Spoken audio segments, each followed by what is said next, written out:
So let's have a look how this geometry works in 3DXpert.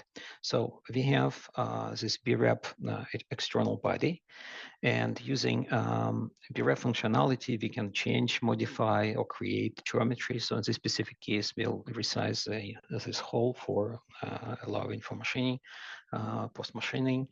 So making it's bigger.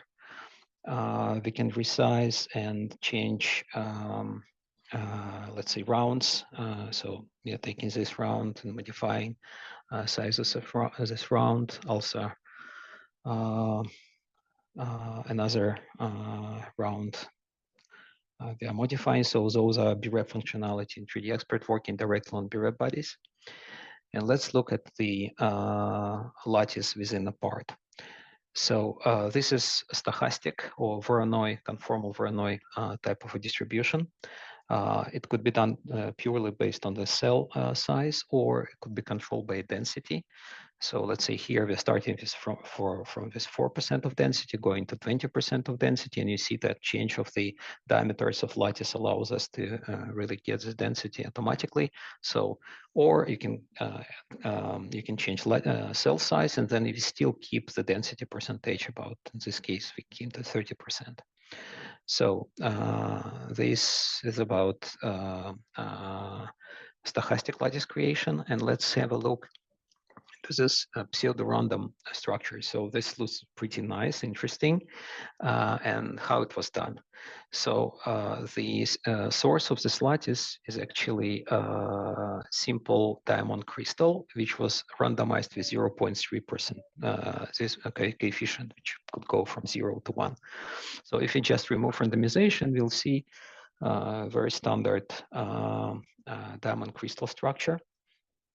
So inside 3DXpert, you have the whole set of tools to create uniformal structures, conformal structures, as we've seen before, a stochastic Voronoi type structure. Here we see, let's say, wirefell and foam, a very nice, efficient structure for specific applications. You can design your own lattices. See, like we're just going through a couple of different types.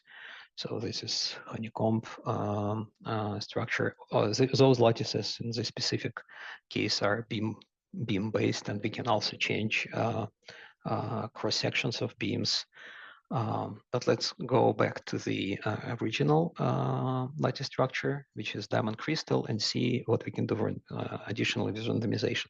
So randomization just takes each beam and breaks it to segments and randomizes slightly, but also we can randomize thicknesses. So now we can see that thicknesses are also randomized, varying it 3 times from lowest diameter to highest diameter. So could be very applicable to healthcare applications and for bone growth, but just as an example.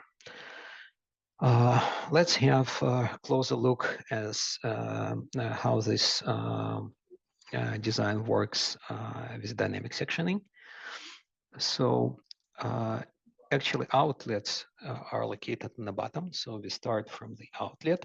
So this outlet feeds those fins, and as we go